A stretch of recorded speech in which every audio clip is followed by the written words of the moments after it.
Prime Minister affirmed government's commitment to investors.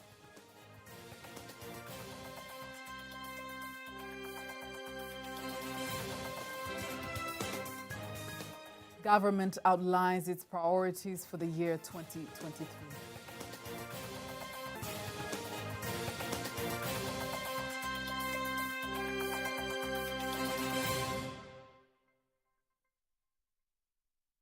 Good evening, I am Faida Ngaga. You can also follow us live via our YouTube channel, TBConline. Also, get all the latest news through our Instagram, Facebook, and Twitter pages at TBConline. Prime Minister Kassim Majaliwa says the government will continue to create friendly environment to attract investors in various sectors. Majaliwa added that for the period of 2 years, the government of Zanzibar, through its Investment and Promotion Authority, ZIPA, has registered a total of 215 projects. The projects are estimated to value $3.26 billion. Here's a report by Rukia Mputila, read by Teddy Paranyanga. The preparations for the celebration of the 59 years of the Zanzibar Revolution are still taking place on the islands of Unguja and Pemba. Various development projects have been launched and others, a foundation stone has been put. The Prime Minister of the United Republic of Tanzania, Kassim Majaliwa, has opened a 5-star hotel, SBH Kilindini. The Regional Commissioner of Northern Unguja, Ayub Mohamed Mahamud, and the Minister of the State President's Office, Labor, Economy and Investment in Zanzibar, Mudrik Ramadhan Soraga, have said that these developments in investment sector have influenced the growth of the tourism sector. Sekta hii ya uchumi wa blue, hasa upande wa sekta ya utalii. Through the blue economy, especially on the tourism sector, there are many places that investors have invested in, especially in accommodation. And by the size of the hotel, we have without considering quantity because the number of the hotel is not small. We take almost 60% of places where visitors came to stay in Zanzibar. Boresha huduma zetu kwenye one-stop center, lakini serikali nayo pia imejidhatiti. We have improved our services in the one-stop center. The government has also prepared itself in improving the environment. First, by setting good infrastructure, we see the construction of road and airport, electrical lines, and also improving social services such as water, especially in area surrounding hotels. This helped to attract investors. The Prime Minister Kassim Majaliwa has said that the presence of peace and security in the country has influenced investors to come to invest in the islands in Zanzibar. Uwepo wa wawekezaji, kuvutia mitaji ya watu binafsi kutoka nje. The presence of investment attracting private investors from outside and inside the country in the major foundation that we stand on today and has led us here today towards enhancing and strengthening our economy, and here we have opened this hotel. The tourism sector continues to gain a lot of profit, and with the estimated statistics show that 40% of tourists come straight from the countries to visit Zanzibar. Teddy Paranyanga, TBC. The Minister for Foreign Affairs and East African Cooperation, Dr. Stergomena Tax, has outlined government priorities for the year 2023 to the ambassadors and representatives of international organizations in the country.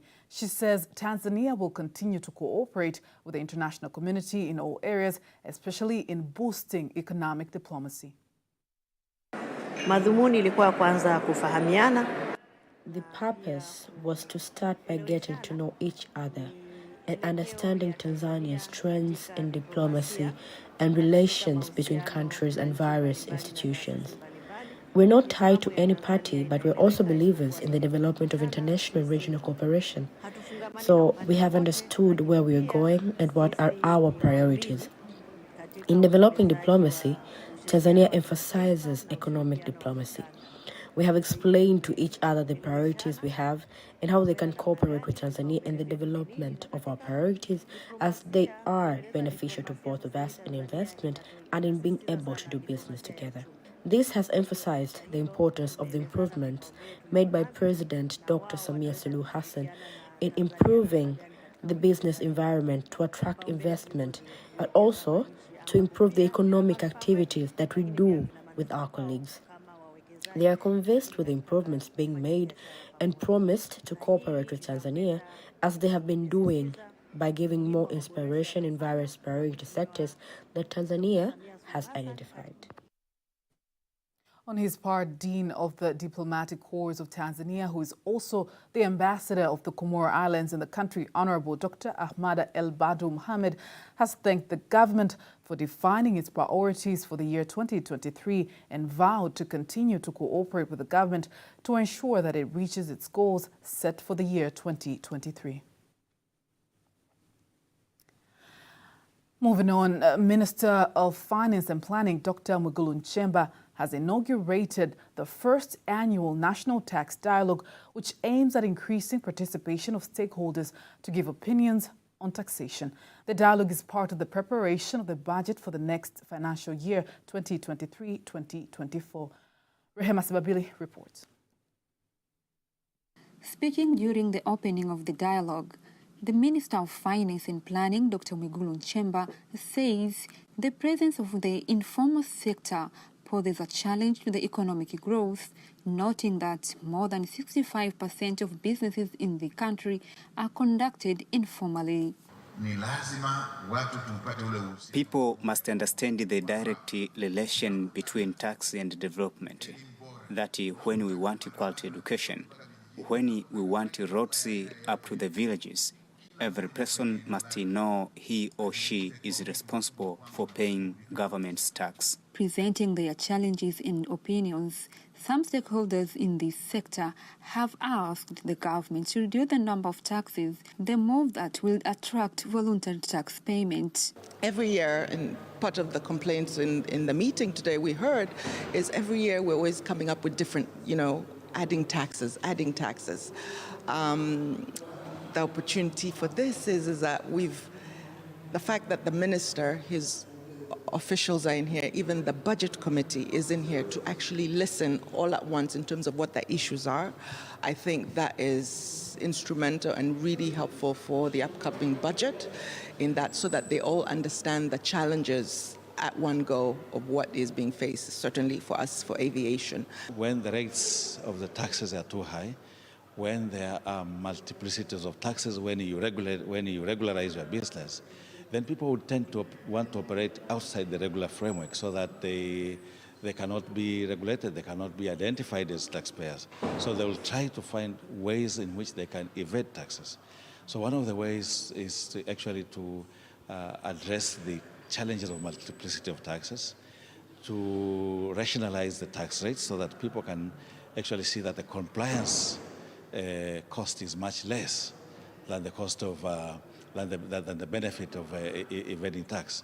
But if the cost of compliance is very high, than the benefit, that the perceived benefit, they will always want to evade tax. So it's important that the tax policy is rationalized, simplified. If these challenges have been addressed, the private community will increase to pay taxes voluntarily, as well as the TRI will help the private community also to grow their business. So in turn, the business will grow and the revenue will increase for the development of our nation. So I think these are the most important things today. And I believe through the dialogue, each party will be in a position to get the insight of all the challenges, and eventually, by collaboration, we will also keep on dialogue and correct all the challenges, and eventually we'll be able to achieve what the government and the private sector want, and eventually the growth of our country. Among and threat to countries' economic and physical policies. Reporting from Dar es Salaam, Rehema Sibabili, TBC News.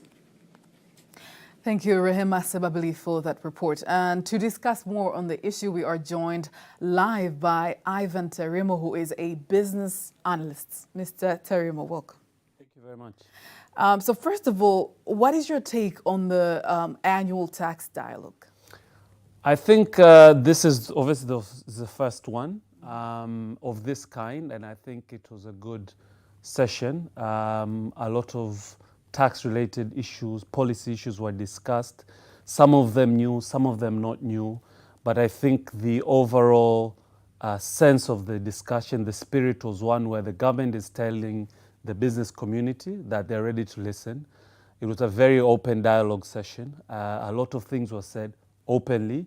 And I think that's the kind of spirit that we're going to need going forward to make some of these very big changes that we may need to make in terms of policy, making it easier to pay tax.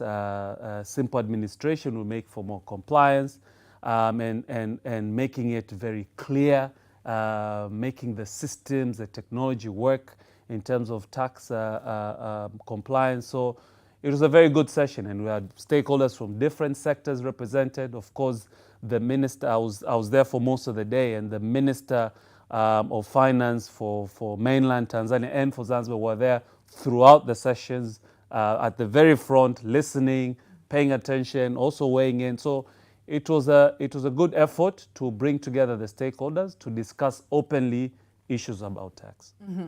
And what do you think are the possible outcomes now? I certainly hope the possible outcomes are, number one, there were some very good ideas given on some areas regarding taxes.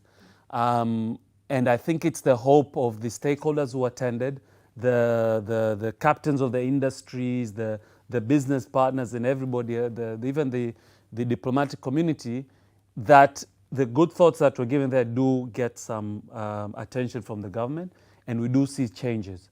I think if we see the changes, as it was also commented there, we see the changes of some of the good things which were mentioned, that session next year will be twice as big in terms of attendance and focus and attention. And obviously going forward, it will become more impactful and more relevant as an organization, as a body that comes together and discusses all these key things. So one, I expect action to be taken on some of the good dialogue items that were raised. And I think because the tone set was quite positive, I expect some of the people who were there, even if they weren't able to speak certain things, the door has been left open to continue to engage the ministry, either through the task force process that will start soon, or through direct dialogue with the ministry, if it's the Commissioner for Policy, if it's the secretaries, etc. So I think the door has been opened, and the government saying we're willing to listen, tell us what we need to do. And I think that was really the main message. How important are such dialogues? I think it's very important. As I'd seen Dr. Mari there from REPO also mentioning, is that at the end of the day, overall long-term tax compliance has positive correlation with the growth of the economy. And as the minister also said, the correlation between how well we collect taxes and economic development is not even debatable. It's very, very much iron tight. And still, our average collection tax revenue to GDP, Tanzania is 11.7%. The average for Africa is 16.5%, so almost 4% or so off the average. So it still says we need, for the size of our economy, we're not collecting as much taxes as we should. But at the same time, we do know we are taxing quite aggressively a small group of people. Income earners via payee, large taxpayers, the big corporates, so it seems that importers, customs and excess. So it seems somehow we need to widen this tax base over time. We can't do that if we don't have a sound tax policy that is simple, that allows and tells somebody your cost of complying with tax is not high, and therefore you wish to avoid it. So I think that's the main message. Now let's now go on a wider scope. Let's talk about global economy right now. So what is your take? What's your take? Because we have had projections and reports from the IMF and whatnot. So what's your take generally? I think generally it is a fairly turbulent time globally. The IMF projects global growth to slow down in 2023 from 2022, slightly below 2%, around 2%.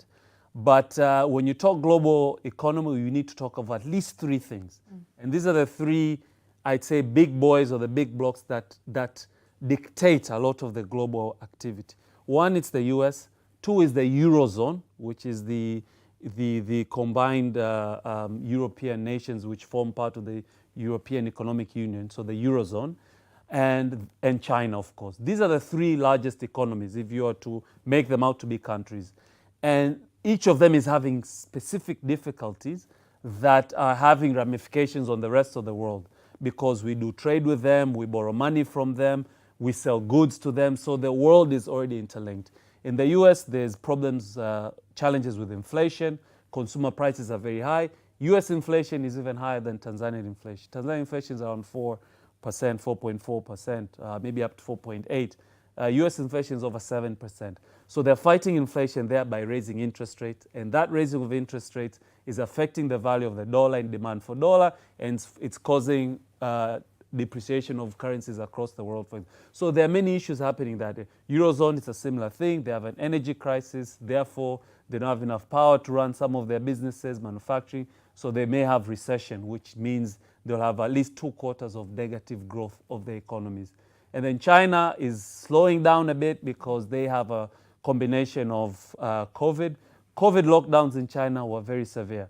If I'm a businessman and I traveled to China a few months ago, I have to quarantine for 8 days before I then come out of quarantine and then go do my business and then leave. That makes it almost impossible to do business in China. So there's a lot of subdued business activity because of that. They are now reopening, but they've also had issues with their real estate market, so it's a demand issue that they have as well.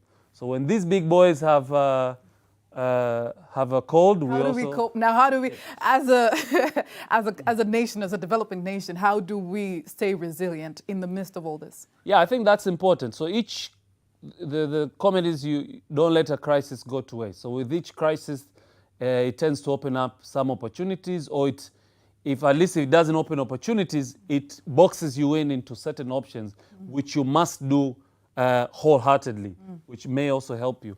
So number one, obviously, we need to focus on our areas of strength, given what's happening. One, for example, we know that food prices are going to go up globally. One, it's regional droughts that we have, even within East Africa and globally. So food prices are going up. But do you know an East African country that can grow a lot of crops and sell to itself and the rest of the world better than Tanzania? Possibly not. So that's an area that we need to continue investing massively. And I know the Ministry of Agriculture is already pushing this, putting irrigation schemes, looking at fertilizer, etc., so that we are positioned much better as a breadbasket. We will be able to swim with the tide of food prices. If you look at something like the fact that there's a lot of tourism that's going to happen now, with COVID being scaled back globally, that threat that we had 2 years ago, there's a lot of revenge tourism. We didn't travel for 2 years. There's a lot of aggressive traveling across the world for tourism's sake. And one of the key stakeholders in the meeting today, there was quite a lot of discussion around tourism. So how do we position our tourism proposition to be able to take up this demand? So we're not just talking 1 million, 1.2, we're hitting this 2 million, 3 million, up to the 5 million target. So tourism should do well. Transport and logistics is already doing very well from the numbers of the demand, and Tanzania is a corridor. So a lot of the goods going into Central Africa are passing through Tanzania. But again, it's a sector that we need to look at. Thank you very much, Mr. Well. Terrible. I think we're going to have a further discussion someday. Thank you very much. You're welcome. Moving on to Iringa now. The expansion of Iringa Airport is expected to be completed in August this year. Tanzania Roads Agency Regional Engineer Daniel Kindole says the construction will cost over 45 billion shillings and has reached about 45%, while the runways are at the final stage. Irene Makalinga has more details. Billions of shillings is invested here for the expansion of the Iringa Airport. The TANROADS manager in Iringa, Engineer Daniel Kindole, says the runway has been extended from 1.6 to 2.1 kilometers to enable large planes to land comfortably. The work is 45% completed, but the work that has remained is little compared to that one because that whole area needs to be filled, and the width of our railway is 30 meters. The member of the road board meeting, led by Iringa Regional Commissioner Halima Dendego, visited the airport to witness the ongoing progress of the expansion work and were satisfied with the speed of the construction. Sisi kama viongozi leo tumekuja hapa kuona. We as leaders have come here today to see all that they have promised and see if they have been fulfilled. The work is going at a great speed, and they have ensured us that by August this year, an airplane will land here. Member of Parliament for Mafinga Town Constituency, Kosato Chumi, and the system chairman of Kilolo District, John Kiteve, say apart from stimulating the economy through the tourism sector, farmers will also secure a reliable market for their products. But for farmers of avocado and vegetables, it is our expectation that they will have marketing for tourists that will be traveling through this Iringa airport to Ruaha National Park. So above all, the construction and the extension of this Iringa airport is going to have economic benefit to the people of Iringa, but the nation at large. Very happy about that expansion because it's going to bring up tourism and it's going to add up a lot of things pertaining to Iringa economy. Most of the tourists do come by bus and sometimes by private cars. But nowadays they will be traveling by air because they are certainly sure that they are going to land at Nduli Airport. The Iringa residents are about to witness the taking off and landing of large planes full of tourists heading to Ruaha National Park. Upon completion, the airport is expected to boost agricultural business in the region. Irene Mwakalinga, TBC, Iringa. Now let's move to tourism news, where the Minister for Natural Resources and Tourism, Ambassador Dr. Pindi Chana, urges Tanzanians to treasure the 59 years of Zanzibar Revolution by collaborating with the government to conserve the environment by planting trees and protecting the forest areas for the nation's interest. She made the remark during a tree planting campaign with Dodoma residents as part of the celebration of 59 years of Zanzibar Revolution. Leo tumekutana hapa kwa ajili ya zoezi hili muhimu la upandaji miti. Today we have been able to complete this task of planting trees.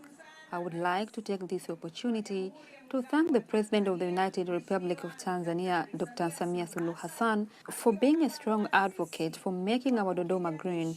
A round of applause to her, but let me also congratulate the Vice President, Dr. Philip Mpango, who supervises everything about the environment and has been influencing this task of planting trees. Dr. Chana says the tree planting campaign, which has been coordinated by Vice President's office, is the continuation of concerted efforts by President Dr. Samia Suluhu Hassan when she was holding the Vice President's office. She insisted that the move has to be supported across the country. Forests are alive, and if we protect them, they will protect us as well. So we are celebrating the Zanzibar Revolution. It is our duty to conserve trees that we have planted, to protect forests and to conserve our environment. We had a challenge with livestock. Domestic animals are not supposed to be brought in conservation areas. We must protect these areas, and now we have farms. Let us use better ways for preparing our lands for farming. We should not use fire, since when the wind blows, it causes the fire to spread from one area to another and thus brings so much damage. You might have planted your trees for 18 years, but when the fire starts, it burns down all those trees. So I ask my fellow Tanzanians, let us cooperate in conserving the environment.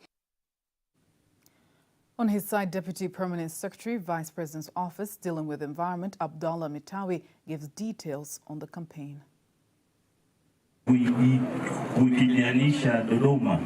program to make it Dodoma Green was officially started in 2017 and was started by the former Vice President of the United Republic of Tanzania, who is currently the President of Tanzania. We, in cooperation with the region and the city, have seen that we could continue in these efforts. Ni marufuku kupitisha mifugo ikala miti katika maeneo tuliyopanda miti. Ni marufuku. It is prohibited to allow domestic animals that feed on trees to enter in areas where trees have been planted. I think the Mbagala residents know me very well. If I find out that a tree has been eaten by a domestic animal like a cow, forget about that cow. A good thing is that I'm speaking in front of my fellow leaders and they will help me to ensure that this warning is understood. And that item concludes local news. International news up next.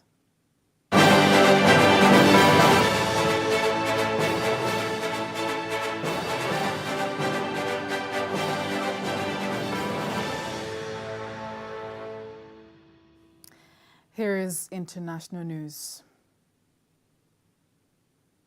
President Hakainde Hichilema of Zambia says his country will engage Zimbabwe in an effort to address electricity deficit in the two countries. He says that part of the problem of electricity in Zambia is due to poor management of the Kariba Dam. Masausa Mkwayaya reports from Zambia. One of the world's most iconic dams, the Kariba Dam, which is Zambia's single largest producer of electricity, generating 1,080 megawatts of power, is on the brink of crumbling. This is due to the plunge pool, which has been eroded to a depth of about 80 meters, affecting the structural integrity of the dam wall, with experts warning that about 3.5 million people downstream could die if the dam collapsed. President Hakainde Hichilema checked on the status of the dam yesterday and has since reconvened in Lusaka, assembling energy experts on the matter. So we agreed that we will instigate a meeting at the highest level and everybody will work together to make sure that those remedial works are concluded, everything downstream. The head of state is happy that the Energy Task Force has started making some progress to address load shedding. Members are positive in the sense that they believe now they have a relationship, because out there's a lot of misconception. Green Economy Minister Collins Nzovu also touched on other efforts to lighten the burden caused by the energy crisis. What the ministry also has done, Mr. President, is that we've upped operations from the Zambia Meteorological Department. We are partnering now with ZRIA. It was indicated it took out 150 megawatts of capacity from an already strained system. Tigray. That marks the end of the news bulletin for tonight. I am Faida Ngaga. Have a lovely night.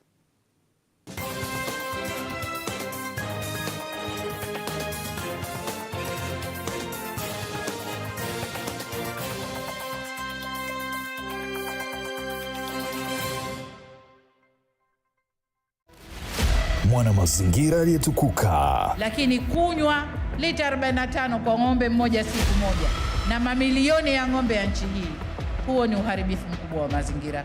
Ndugu zangu, misitu na miti ya asili inakatwa kwa kiasi kikubwa. Kila mkoa waangalie miti gani ya matunda inamea vizuri na miti hiyo basi ipandwe. Mwezi wa mama kuanzia Januari mosi.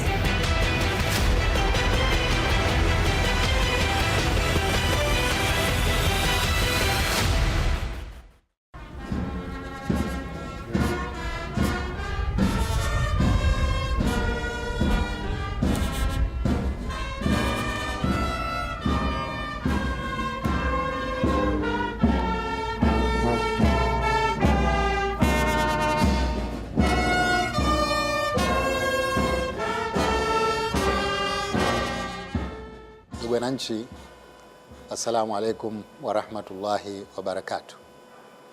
Naomba nianze kwa kumshukuru Mwenyezi Mungu mtukufu kwa kutupa uhai na kutuwezesha kufikia mwaka huu wa 2023 ambapo nchi yetu inaadhimisha miaka 59 ya mapinduzi matukufu ya Zanzibar ya tarehe 12 Januari mwaka 1964.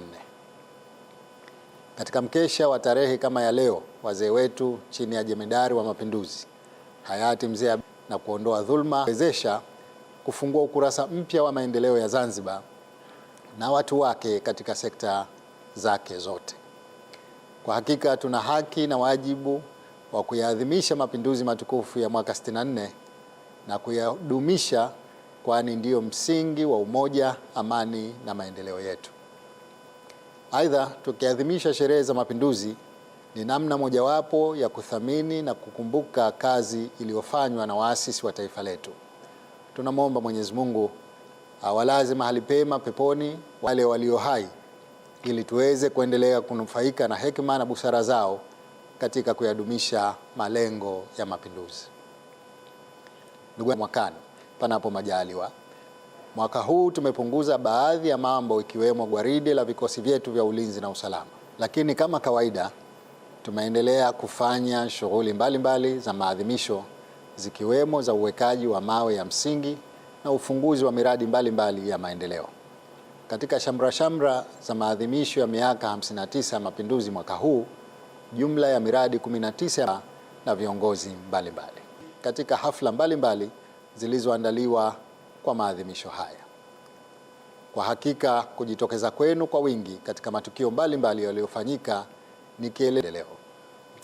Ahadi yangu kwenu, ndugu wananchi, kama ambavyo nilisema katika hadhara mbalimbali, kuwa sherehe zijazo za maadhimisho ya mapinduzi kutumia miaka 60 zitakuwa kubwa zaidi. Aidha, miradi mingi ya maendeleo na mikubwa zaidi itazinduliwa, Mwenyezi Mungu akitujalia. Ndugu wananchi, wakati tunaadhimisha miaka 59 ya mapinduzi, mafanikio makubwa tuliyoyapata ya kujivunia ni kuendelea kuwepo kwa hali ya amani, umoja na mshikamano, mambo ambayo yameendelea kwa msingi muhimu. Bila kuwepo kwa misingi hii, isingekuwa rahisi kwa serikali kuweza kutekeleza kwa mafanikio mipango mikuu ya maendeleo, ikiwa ni pamoja na ilani mpango wa maendeleo wa miaka 5, yani ZADEP.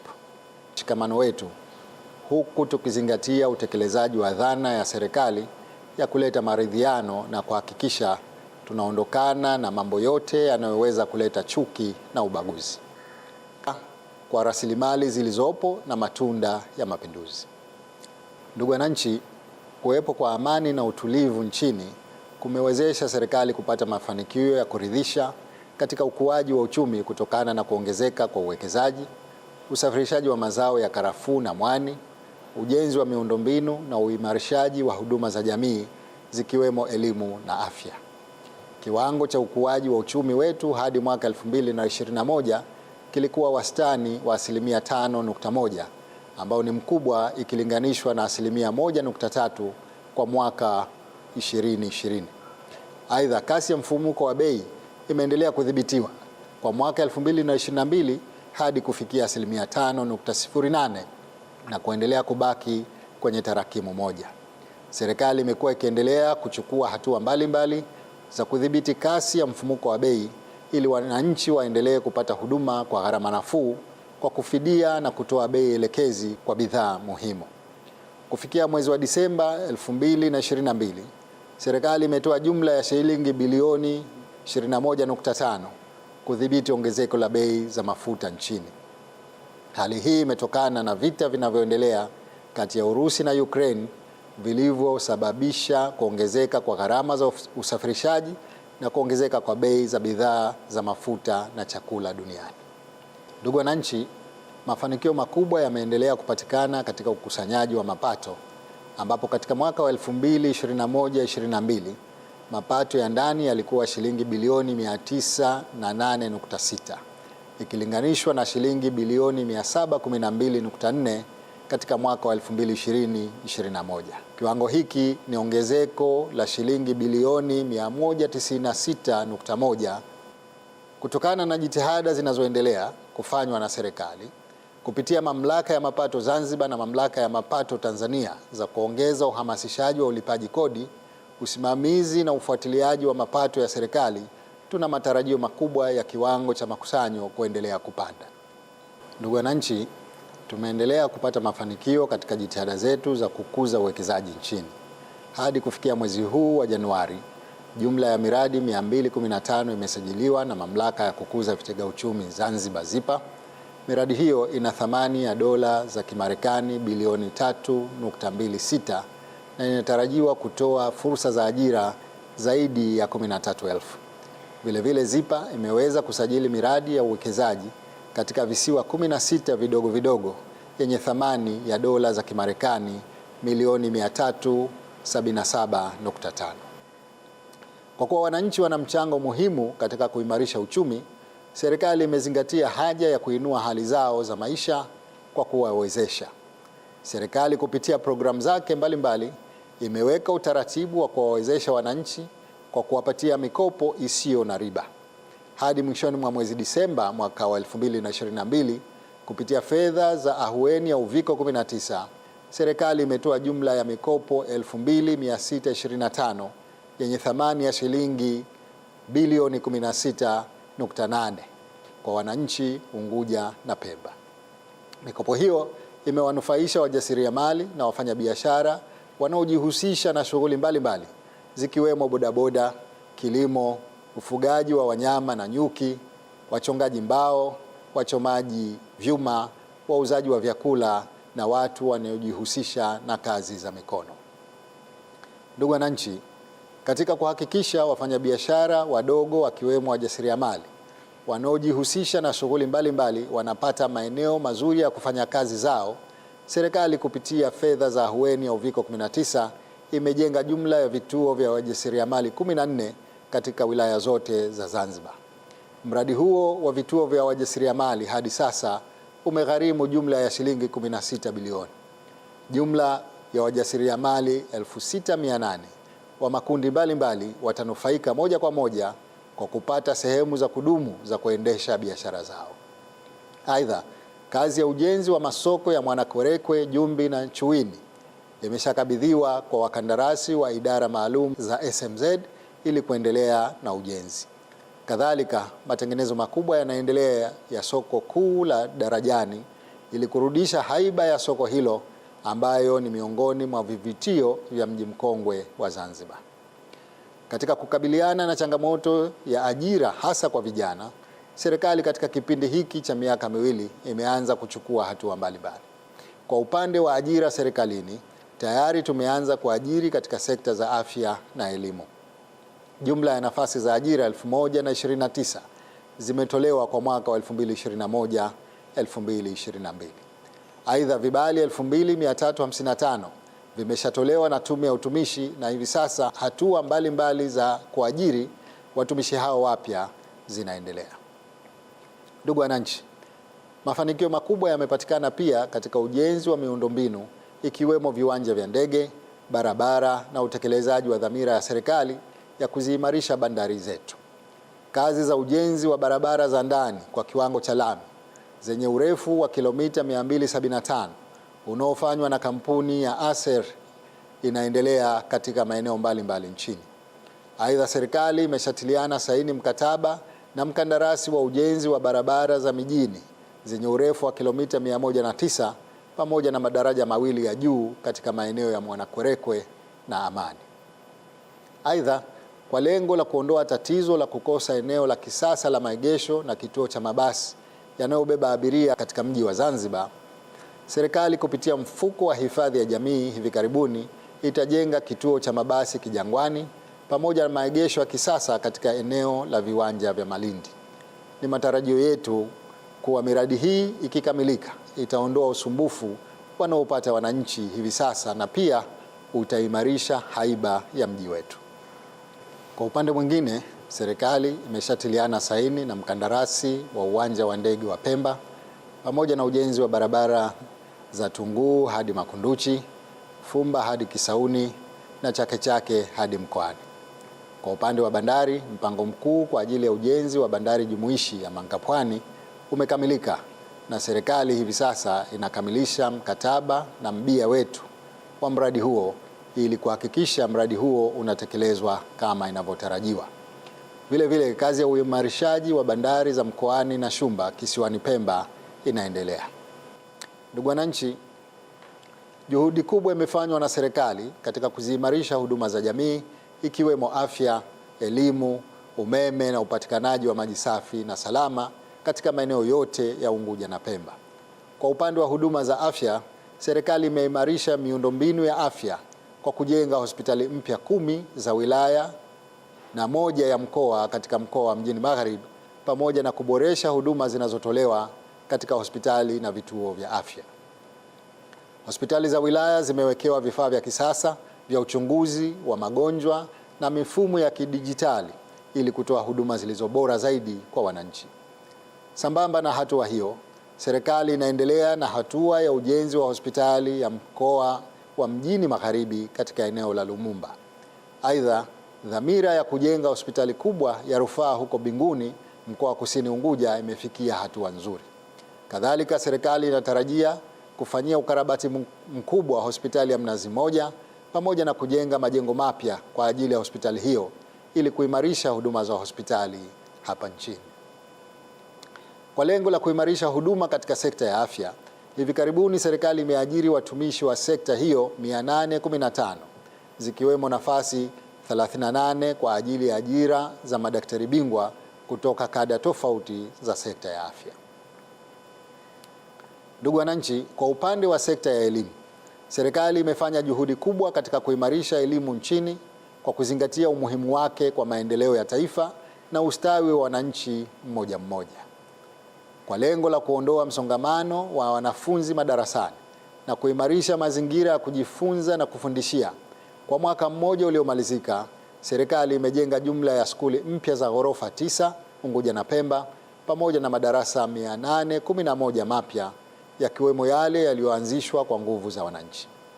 Aidha, serikali imejenga vyoo 1693 na kukarabati skuli 24 za zamani. Skuli zote mpya zimepatiwa vifaa vya kusomea pamoja na